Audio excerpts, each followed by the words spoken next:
Pengamat politik Rocky Gerung mendadak soroti sikap Prabowo, strategi cerdas diungkap di tengah perang Iran-Israel. Pengamat politik Rocky Gerung menyoroti langkah Presiden Prabowo Subianto yang menyatakan kesiapan Indonesia untuk berperan dalam upaya meredakan konflik antara Iran dengan Israel yang turut melibatkan Amerika Serikat. Menurut Rocky, sikap tersebut menunjukkan adanya strategi politik yang cukup cerdik dari Prabowo di tengah meningkatnya ketegangan geopolitik di kawasan Timur Tengah. Ia menilai momentum konflik internasional itu dimanfaatkan oleh Prabowo untuk menunjukkan peran Indonesia dalam percaturan diplomasi global. Jadi kelihatannya Presiden Prabowo cukup cerdik atau cukup cerdas untuk memanfaatkan momentum, bukan demi efektivitas Indonesia di dalam upaya mencegah perang berkelanjutan atau bahkan upaya untuk menengahi Israel dan Iran. Tetapi minimal memberi sinyal bahwa Presiden Prabowo punya inisiatif untuk tampil di forum internasional sebagai juru damai. Itu entah berhasil apa tidak, katanya, dikutip dari kanal YouTube Rocky Gerung Official, Minggu 1 Maret 2026. Momentum politik di tengah konflik global.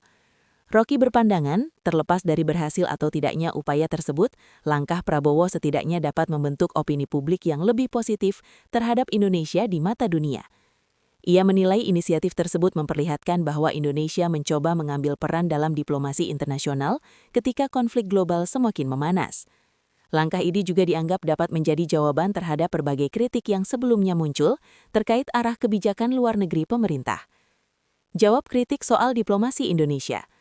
Menurut Rocky, keputusan Prabowo menunjukkan niat untuk memperbaiki persepsi publik yang sempat meragukan posisi diplomasi Indonesia di tingkat global.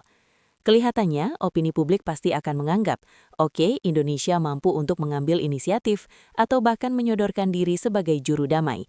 Jadi lebih sebagai pesan politik ke dalam negeri. Sebetulnya keinginan Presiden Prabowo pergi ke Iran untuk menjawab segala kritik yang ada di dalam negeri, bahwa Presiden Prabowo itu hanyalah antek Amerika di dalam BOP. Dia tidak mungkin punya standing di situ. Terlihat bahwa Presiden Prabowo punya cara unik sebetulnya untuk masuk di dalam proses penyelesaian konflik antara Iran dan Israel dengan memanfaatkan kedudukan dia di BOP. Ini juga sebagai upaya Presiden Prabowo untuk memperoleh kembali legitimasi diplomasinya yang kemarin-kemarin berantakan, tegas Rocky.